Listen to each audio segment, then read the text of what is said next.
शांति।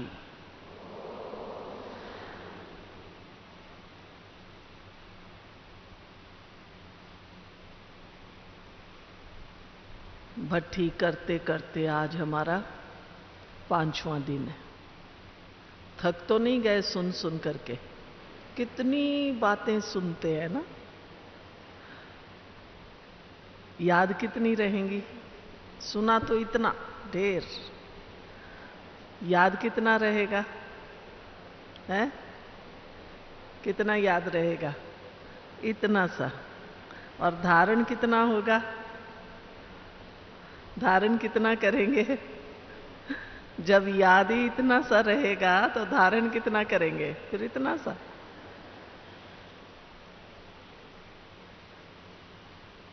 आज का अपना विषय बड़ा ही सुंदर है। मैं कभी कभी सोचा भी करती हूं कि हम जहां बैठे हैं, जहां हम सब आते हैं, इसका नाम है प्रजापिता ब्रह्मा कुमारी ईश्वरीय विश्वविद्यालय। तो जब कभी मैं बहुत बुजुर्ग माताओं को देखती हूँ, भाइयों को देखती हूँ, तो कभी कभी तो मन होता है कि इनसे पूछें कि आप कहाँ आते हो, आपको इस संस्था का, इस स्थान का, इस सत्संग का पूरा नाम मालूम है? आप कहाँ आए हैं इसका पूरा नाम मालूम है? जिनको नाम मालूम है वो हाथ उठाओ। आप कहाँ आए हैं?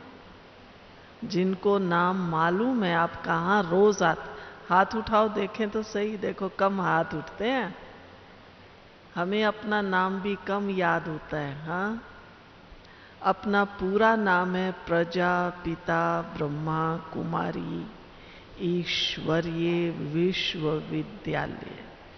जो बुजुर्ग माताएं हैं उनको याद है, यंग को तो याद है। बुजुर्ग माताएं, भले कोई कोई पीछे बैठे होंगे, हाथ उठाओ, याद है नाम? क्योंकि हमारी ब्राह्मणों की भाषा तो ये है, कोई पूछेगा कहाँ जा रहे हैं, कहेंगे बाबा के घर में, भगवान के घर में, बाबा से मिलने। कितना हमने देखा है, हमारे जो बुजुर्ग भाई बहन हैं, इनको बहुत खुशी होती है। क्लास में अनाउंस करो मधुबन में प्रोग्राम है, तो आके एक एक कहेगा दीदी हमें मधुबन जरूर भेजना, शांतिवन जरूर भेजना, बाबा के घर जरूर भेजना। विचार करें, आपने भी कई संस्थाएं देखी होंगी, हमने भी कई संस्थाएं देखी हैं, कईयों में जाने का मौका मिलता है। कई संस्थाओं में उन लोगों की प्रधानता है जो बहुत पैसे वाले हैं, और कई संस्थाओं में उन लोगों की प्रधानता है जो बहुत पढ़े लिखे हैं। आप वहां जाके देखो उन लोगों का उठना, बैठना, रहना, बोलना।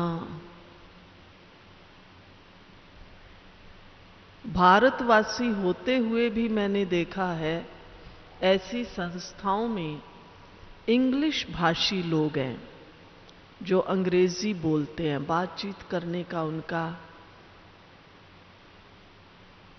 तरीका अंग्रेजी में है, चलना फिरना। और उनका लक्ष्य क्या है? बहुत साधारण, जीवन में एक गुरु होने चाहिए, गुरु हैं। साल में एक बार, कोई 2 साल में, 3 साल में एक बार 8 दिन 10 दिन के लिए जाते हैं अपने हेड क्वार्टर्स में, और वहाँ का जो नियम होगा, वेद शास्त्र पढ़ना, रामायण पढ़ना, कोई अन्य अन्य प्रकार का योग सीखना, वो लोग 10 दिन 15 दिन रह करके सीखते हैं।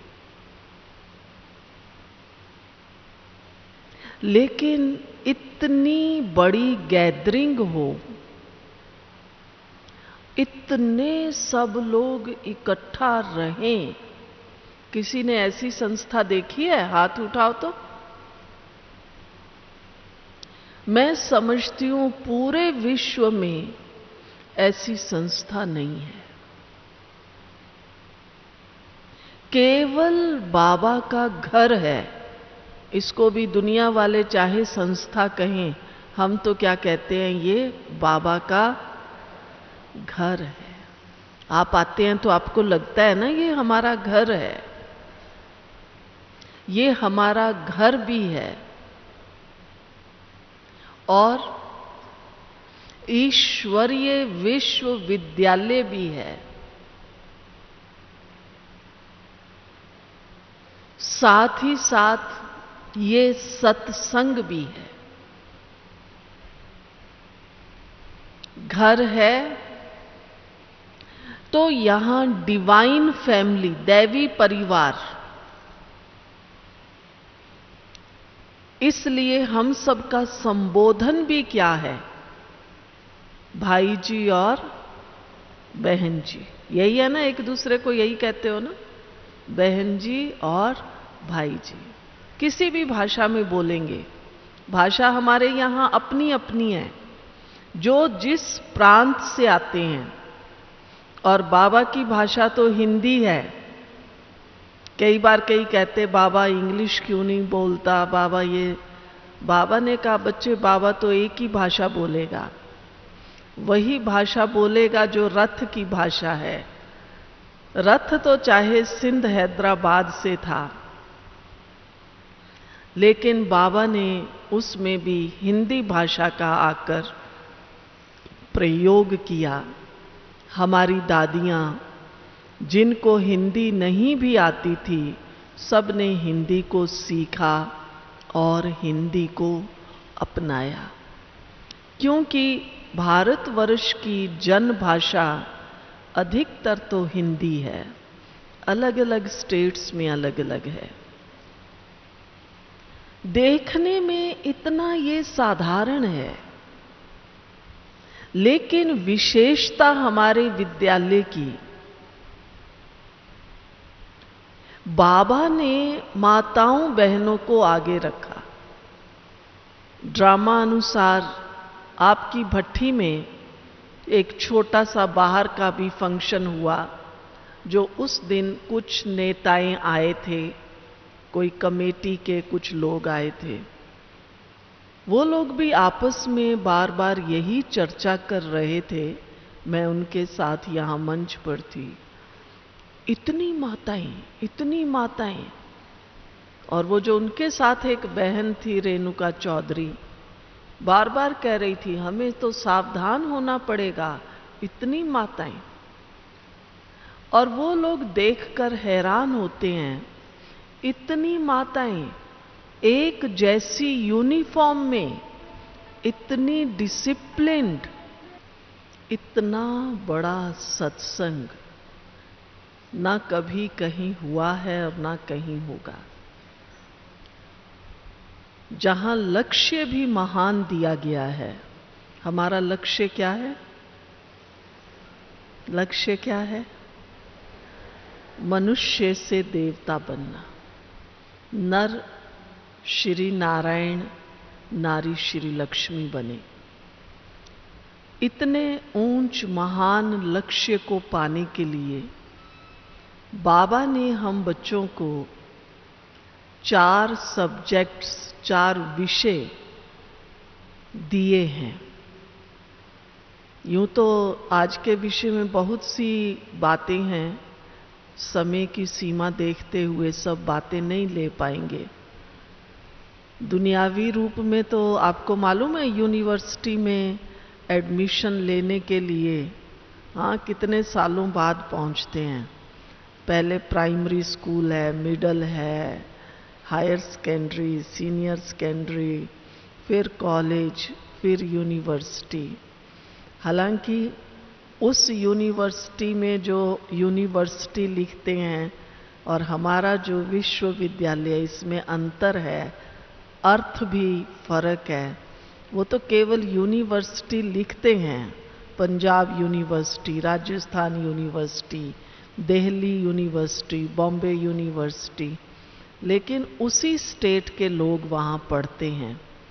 अब हमारा लीगली तो अलग अलग है। विश्वविद्यालय पूरे विश्व के लिए ये विद्यालय है, जहाँ हर भाषा भाषी लोग आते हैं।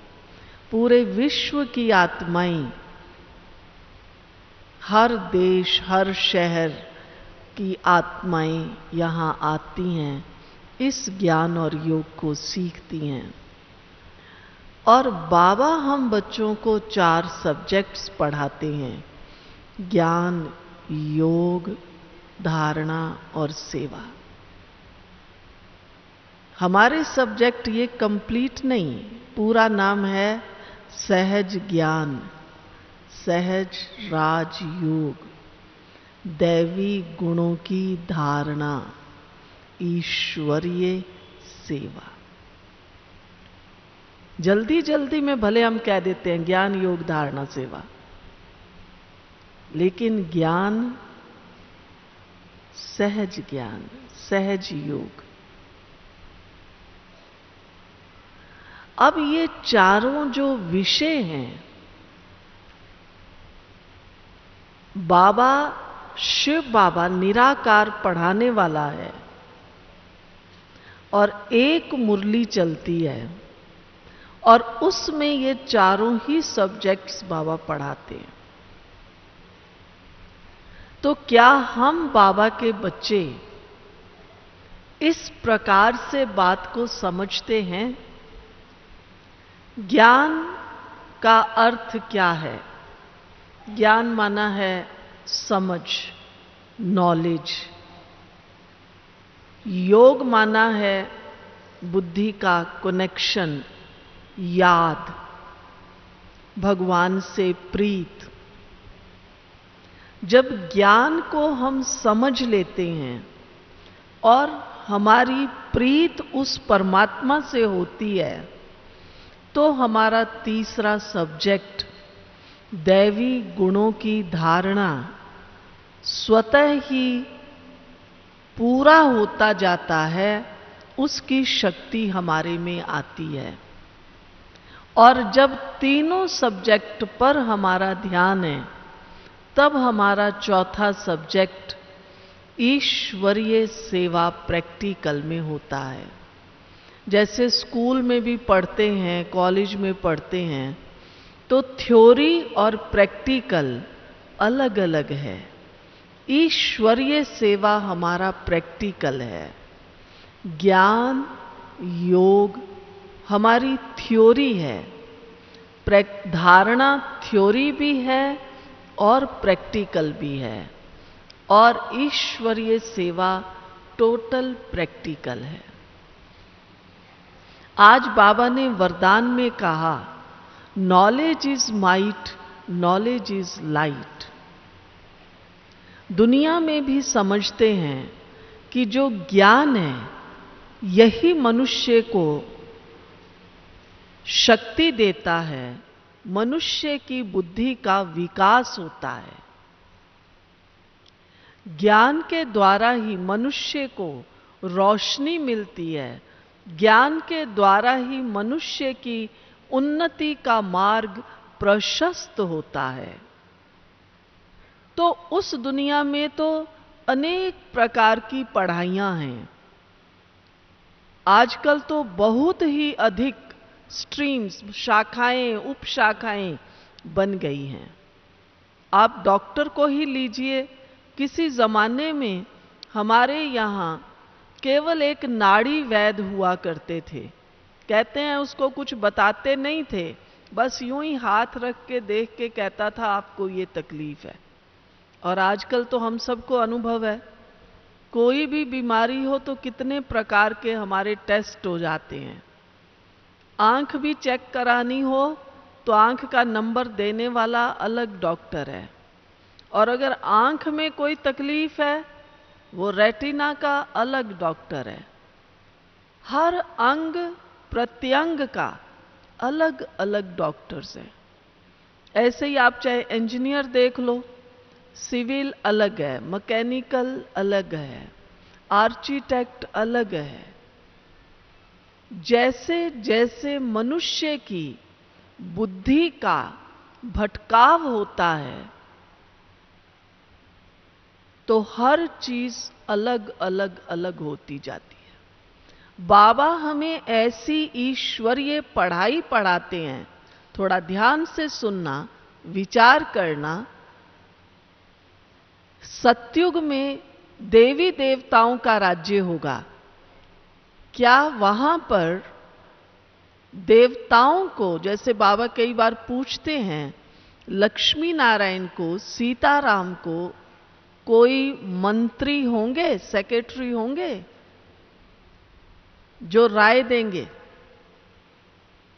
बाबा हमारी जड़ से बीमारी को ठीक करते हैं, ऐसी पढ़ाई पढ़ाते हैं जिससे हमारा मन और बुद्धि का विकास हो जाता है। तो सतयुग त्रेता में किसी भी प्रकार की मंत्रणा करने की आवश्यकता नहीं रह जाती है, कंट्रोल करने के लिए पुलिस की आवश्यकता नहीं रह जाती है। वहां कोई पाप कर्म करेंगे ही नहीं। आज की दुनिया में तो कोई ऐसा सोच भी नहीं सकता है कि ऐसी भी दुनिया, ऐसी भी पढ़ाई हो सकती है। और द्वापर युग से जब आत्मा की शक्ति कम होने लगती है तो राजाएं भी हैं और राजाओं के साथ साथ मंत्री भी हैं, सेक्रेटरीज भी हैं। और कलयुग के अंत में पहुंचते पहुंचते तो क्या हाल हो गया है, राजाएं तो है ही नहीं और मंत्री ही मंत्री हैं। ऐसा है ना, राजा है क्या कोई? प्रधानमंत्री, मुख्यमंत्री, मंत्री हैं। चारों ओर भ्रष्टाचार, दुख, अशांति। तो पहली बात कि बाबा हमें जो इतनी ऊंची पढ़ाई पढ़ा रहे हैं, क्या हमें लगता है ये पढ़ाई इतनी ऊंची है? क्या हमने इस पढ़ाई के महत्व को समझा है? मुरली कोई साधारण चीज नहीं है। जैसे दादी सवेरे मुरली सुनाते हैं ना, कहते हैं दादी कई बार कि पता नहीं आपको कितनी समझ आ रही है। बाबा कई बार कहते हैं बच्चे तुम तो डायरेक्ट सुन रहे हो, कैसे निराकार पढ़ा रहा है, कैसे साकार द्वारा पढ़ा रहा है, कैसे सतयुगी दुनिया की स्थापना हो रही है। किसी को बताओ तो सही कि सतयुग की स्थापना योग बल द्वारा, साइलेंस पावर के द्वारा हो रही है। आप कहेंगे हम सतयुगी दुनिया की स्थापना कर रहे हैं, नव विश्व निर्माण कर रहे हैं। यही कर रहे हो ना? यही कर रहे हो ना? आप में से कितनी माताएं बहनें इंजीनियर हैं? जरा हाथ तो उठाओ। होंगी कोई इंजीनियर? कोई नहीं है? खड़े हो जाओ अगर है कोई तो। देखो कोई नहीं है। सतयुग की है 2, 3 और कोई पीछे 4। चलो 4-5 इंजीनियर बैठ जाइए। 10,000 की सभा में 5 इंजीनियर। तो इंजीनियर साहब आप ही बता दीजिए कितनी रेशो हुई, कितना परसेंट हुआ? नई दुनिया का निर्माण हो रहा है। लेकिन आज गवर्नमेंट एक फ्लाईओवर बनाती है, कितने प्रकार के इंजीनियर मजदूर वहां लगे हुए होते हैं। और कई बार तो वो जो ब्रिज बनाते हैं, बनाते बनाते ही गिर जाते हैं, कहते हैं फिर दुहाई मचाते हैं, भ्रष्टाचार भ्रष्टाचार। हाँ, सीमेंट नहीं डाला, ये नहीं किया, इंजीनियर पैसा खा गया, ठेकेदार खा गया, घोटाला ही घोटाला। और सत्युगी दुनिया की स्थापना में कितने घोटाले हैं, कोई बता सकता है? बता सकता है? क्यों नहीं? क्योंकि बाबा ने पहले ही फाउंडेशन डाला है। बच्चे, नई सत्युगी दुनिया की स्थापना के लिए मन वाणी कर्म से पवित्रता चाहिए। सत्युग में कौन होंगे? संपूर्ण निर्विकारी। जिनकी धारणा थोड़ी ढीली होती है तो उनका मन खाता है ना। कहते हैं ना, कई बार हमने देखा है, कई आके पूछते हैं, बहन जी हमारे नियम इतने पक्के नहीं होते हैं। तो देखो, भगवान की जो कहते हैं ना, तुमरी गतमत तुम ही जानो और ना जाने कोई। सत्युगी दुनिया की स्थापना कैसे होगी? कैसे होगी? पवित्रता के बल से। तो बाबा ज्ञान सागर हमें पहले ज्ञान देता है। बच्चे, मैं किस लिए आया हूं, मुझे याद तो करो, पावन तो बनो। किस लिए बनो? क्योंकि पावन दुनिया में, नई सत्युगी दुनिया में चलना है। तो हमें क्या याद रहना चाहिए? ज्ञान वो चीज है जो हमारी स्मृति को श्रेष्ठ, शुद्ध और पक्का बनाती है। अब हमारी स्मृति में क्या है? बाबा ज्ञान दे रहे हैं, नई सत्युगी दुनिया में चलना है। तो ये नशा हमारे अंदर होना चाहिए।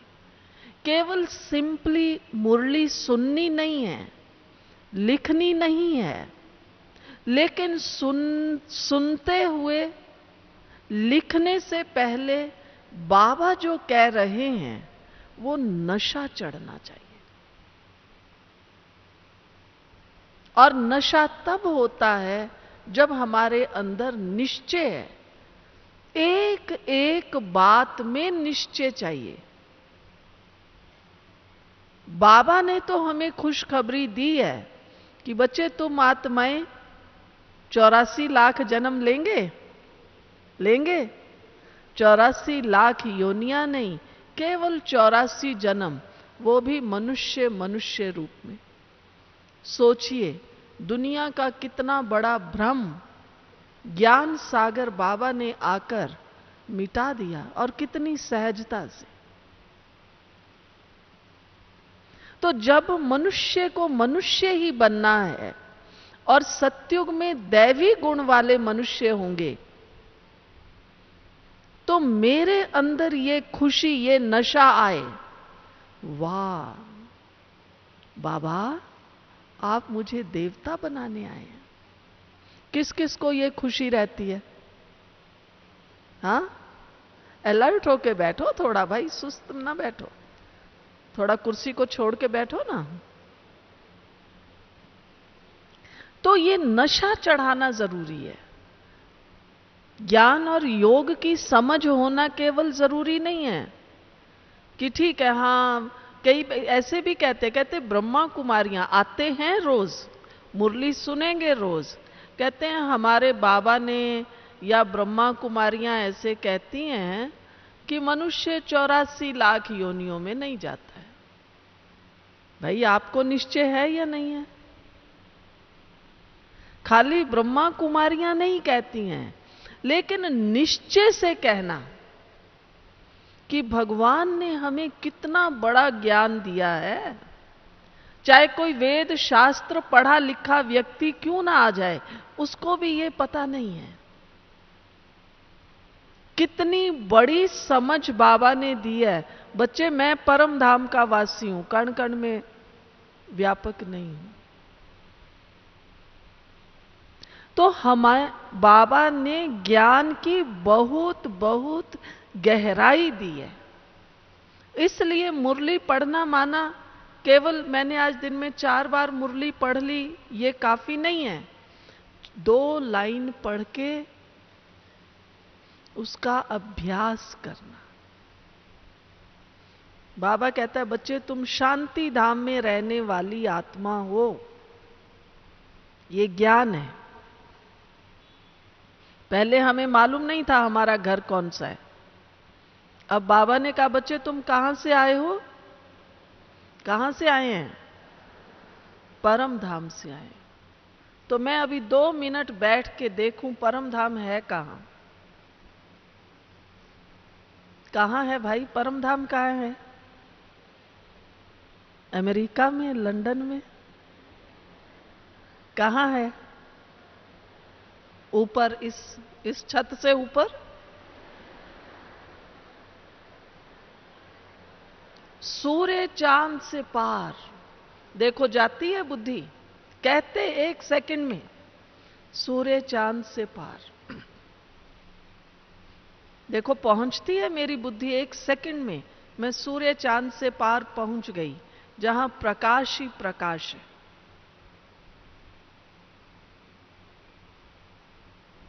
साइलेंस है।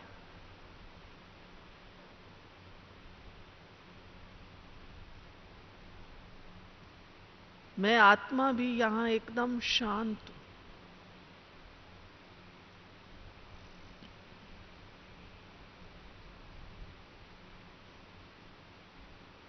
तो ये है ज्ञान, लाइट और माइट।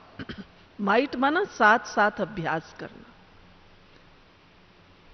हम दिन में 5 बार चाहे पूरी मुरली ना पढ़ें, केवल मुरली का सार, केवल मुरली के प्रश्न उत्तर, केवल मुरली में धारणा के पॉइंट, केवल मुरली में लिखा हुआ वरदान या स्लोगन पढ़ें, अभ्यास करें, पढ़ें, अभ्यास करें।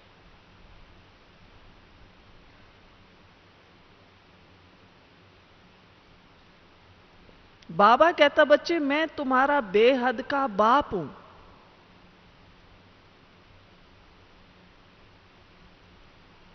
और ये बेहद की स्टेज है, ये सारा विश्व क्या है, और तुम आत्मा यहां एक्टर हो। महसूस करो, मैं आत्मा एक्टर हूं तो मेरी एक्ट कैसी होनी चाहिए? सुखदाई या दुखदाई, राम की या रावण की?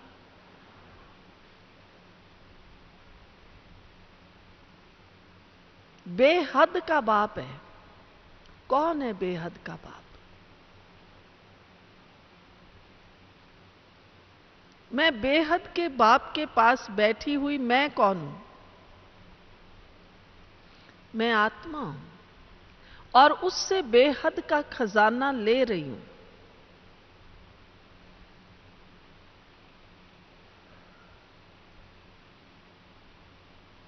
ये है विधि ज्ञान योग को मनन करने की और अनुभव करने की।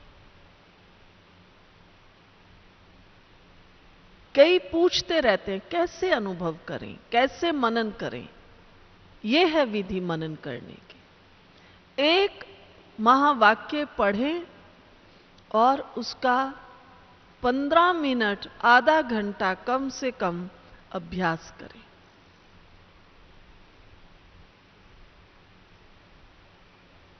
साकार में बाबा थे। कई बार आप मुरलियों में भी पढ़ेंगे, बाबा कहते हैं बच्चे अमृत वेला उठकर लक्ष्मी नारायण के चित्र के आगे बैठो। तो क्या करेंगे चित्र के आगे बैठकर? कोई पूजा तो करेंगे नहीं। तो बाबा कहते थे बच्चे देखो ये कैसे हैं और मैं कैसी हूं, इनमें क्या क्या गुण हैं। बहुत से भाई बहन कहते हैं अमृत वेला उठ के बैठते हैं, नींद आती है। आप कॉपी पेन लेके बैठिए, लक्ष्मी नारायण का चित्र सामने रखिए, देखिए इनमें कौन कौन सा गुण है। फिर ये मत लिखना कि आप में कौन कौन सा अवगुण है, क्योंकि फिर आप अवगुण ही देखते रहेंगे। लेकिन फिर ये देखना इनमें ये गुण है और मुझे कौन कौन से गुण को धारण करना है।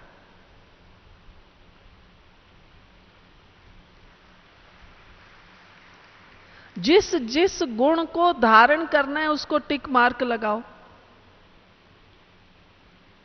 और अपने पुरुषार्थ का प्लान बनाओ। पढ़ रहे हैं ना, हम विद्यार्थी हैं ना, स्टूडेंट हैं इस समय, 4 सब्जेक्ट पढ़ने हैं। तो ज्ञान मिला, लक्ष्मी नारायण बनना है, चित्र सामने रखा, उनमें क्या क्या गुण हैं। सर्वगुण संपन्न, 16 कला संपूर्ण, संपूर्ण निर्विकारी, मर्यादा पुरुषोत्तम, अहिंसा परमो धर्म। कितनी लंबी डिग्री है। सर्वगुण कौन से गुण है, लिस्ट बनाओ, नहीं तो दिव्य गुणों वाली पुस्तक खरीद लेना, देखना उसमें कितने गुण बताए हुए हैं। यूं भी कहते हैं 36 गुणों वाली लक्ष्मी।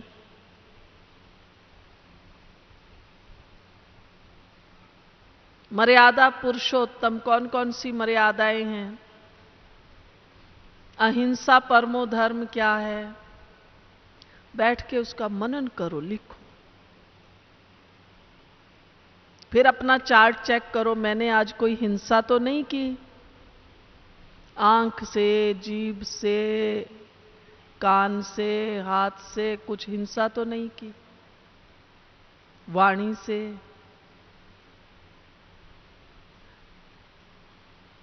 मेरा आज सारा दिन का क्या प्रोग्राम है, कौन से शब्द मुझे बोलने हैं। केवल वरदानी बोल बोलने हैं, आशीर्वाद के बोल बोलने हैं, सुखदाई बोल बोलने हैं।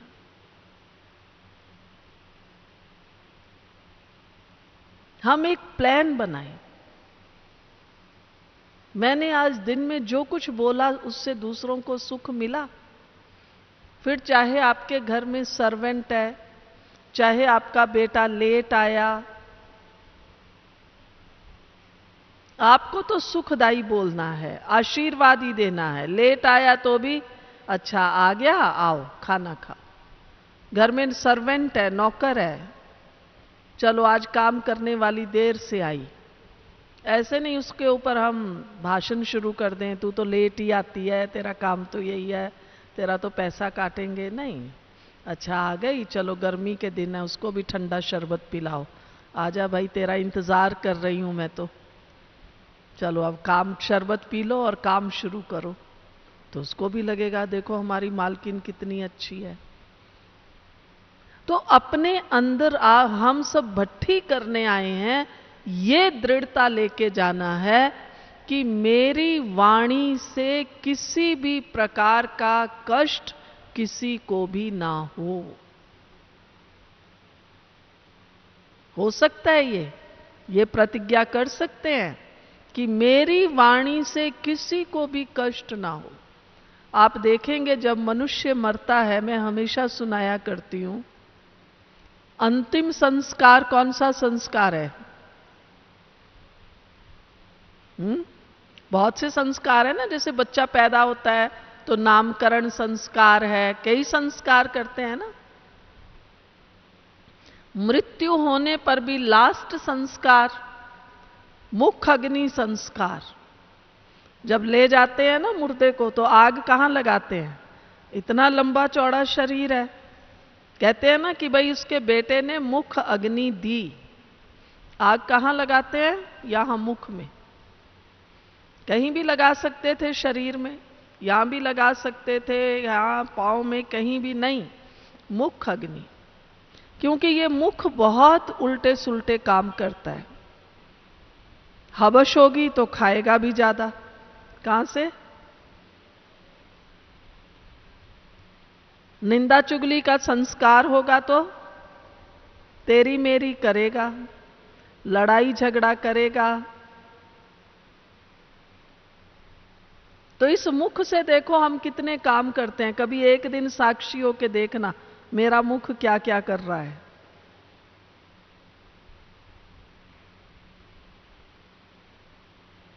तो मालूम पड़ेगा इस एक छोटी है, ये बहुत छोटी सी कर्म इंद्री।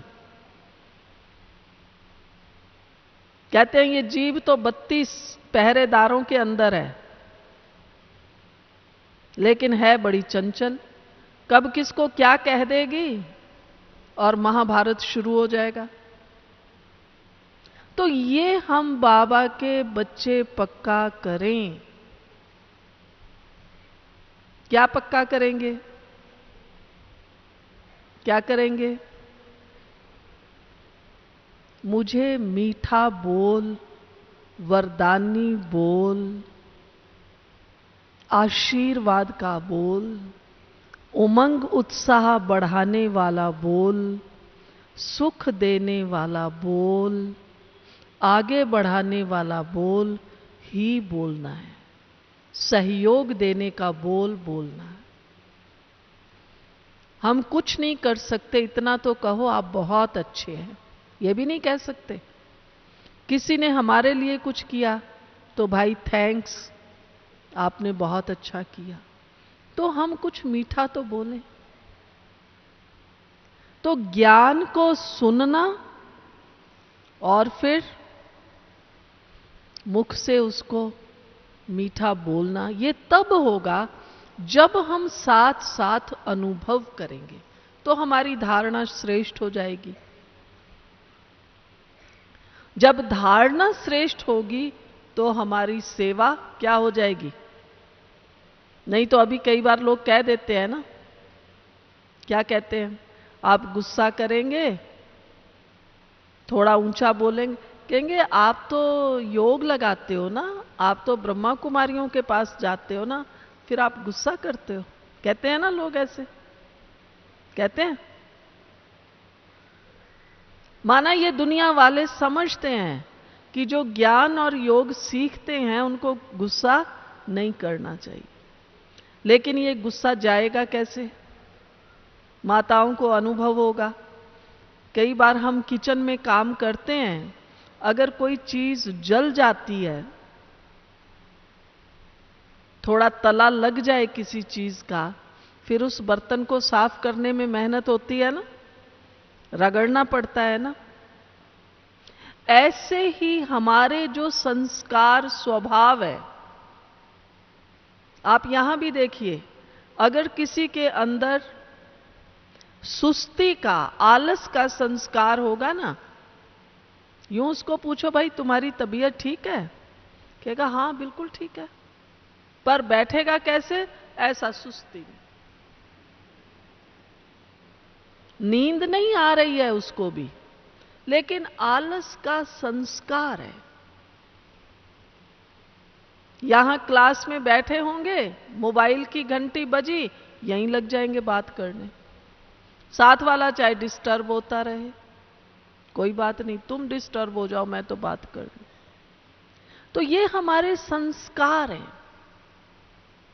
तो इन संस्कारों को क्या करना पड़ेगा? रगड़ना पड़ेगा, मांझना पड़ेगा। तो कैसे रगड़ना पड़ेगा? जब मुरली पढ़ेंगे, अभ्यास करेंगे।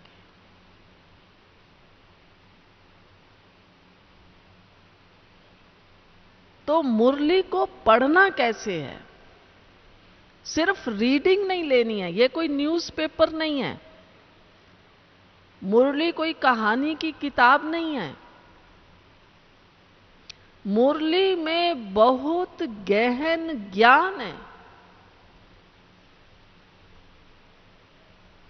जिसको सुन के हमारी बुद्धि के कपाट खुल जाते हैं। आप थोड़ा यहां से बाहर जाके किसी को कहिए तो सही कि हम सत्युगी दुनिया का निर्माण कर रहे हैं, कहेगा बस आप ही रह गए क्या सत्युगी दुनिया का निर्माण करने के लिए? या सुनने वाला सोचेगा इनके यहां कुछ फर्क आ गया है शायद। आप उनको कहिए भगवान हमें मनुष्य से देवता बनाने आया है, कहेगा अच्छा आप ही हो क्या देवता बनने के लिए, और दुनिया में भगवान को कोई नहीं मिला है या नहीं है? अच्छा साक्षी हो के स्वयं को देखो, देखो स्वयं को। दुनिया के हिसाब से तो हम लोग इतने पढ़े लिखे नहीं है ना। आप में से कोई आईएएस है? आईएएस, पीसीएस, आरएएस कुछ है? मैं समझती हूं कोई नहीं होगा। टीचर, प्रोफेसर तो होंगे, बहुत से सेंटर्स पर आते भी हैं डॉक्टर्स वगैरह, लेकिन वो थोड़ी इतना टाइम दे सकते हैं। तो हैं हम कितने साधारण, और नजर किसकी पड़ी हम पर? किसकी नजर पड़ी है? जिस पर भगवान की नजर पड़ी है उसको और किसी की नजर लग सकती है?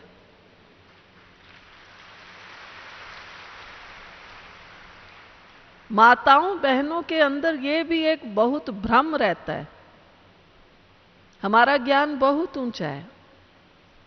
कहेगी आज ही मैं देखो नई साड़ी पहन के निकली थी ना, मैं निकली, इसने पूछ लिया अच्छा तुमने ये नई ली है, कहां से ली है, कितने की ली? इसकी नजर लग गई। अब उसने तो 2 मिनट या 5 मिनट ही देख के पूछा था, उससे पहले तो मैंने 10 मिनट 15 मिनट लगा के वो साड़ी पहनी होगी। मेरी नजर क्यों नहीं लगी, उसकी क्यों लग गई? क्योंकि मेरा ये निश्चय नहीं है मैं भगवान की नजरों में हूं। जब मैं भगवान की नजरों में हूं तो मुझे किसकी नजर लग सकती है? तो ये जो हम कई प्रकार के टोटके कहो, टोने कहो, इनमें भी फंसे रहते हैं। हमें बाबा ने इतना ऊंचा ज्ञान दिया है, बुरा नहीं मानना, बोलूं? हमें 100% बाबा में निश्चय नहीं है,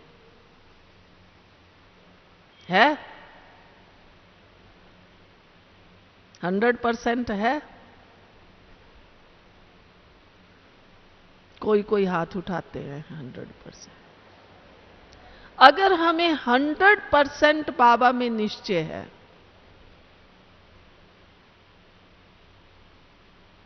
तो हमारे मुख से तो अब केवल बाबा की बातें, बाबा का ज्ञान, काम करो, खाना खाओ और बाबा बाबा बाबा के गुण गाओ। समय तो तेजी से बदल रहा है। आपने 3-4 दिनों में बहुत से भाई बहनों की क्लासेस सुनी होंगी। विनाश के समय क्या होगा, विनाश में क्या क्या होगा। अव्यक्त बाबा की मुरलियां हैं, बच्चे तुम विनाश का इंतजार मत करो। तो क्या करो? क्या करो? इंतजाम करो। जैसे बरसात आने वाली है ना, चाहे वो हमें जो वेदर ब्रॉडकास्ट करते हैं बता देते हैं इतनी तारीख से बारिश आएगी, 25 जून से बारिश राजस्थान में आएगी, पर मान लो वो 10 दिन लेट हो गई, तो हम क्या सोचते हैं? ये नहीं सोचते बारिश लेट क्यों है, लेकिन ये सोचते हैं कि बारिश से पहले पहले भाई मेरे घर की छत टपकती है तो इसको ठीक करवा लो, या जब टपकना शुरू करेगी तब ठीक करवाएंगे। क्या प्रोग्राम है? पहले कराएंगे ना। विनाश कब होगा, क्या होगा? और मेरा अंतिम घड़ी कब आ जाएगी मुझे पता ही नहीं है। मैंने क्या तैयारी की है? तो वास्तव में हमारी पढ़ाई एक शब्द की है। आप कहेंगे बहन जी हमें तो ये इतनी बातें याद ही नहीं रहेंगी, 4 सब्जेक्ट है, ज्ञान है, योग है, धारणा है, सेवा है, फिर हम क्या क्या करें?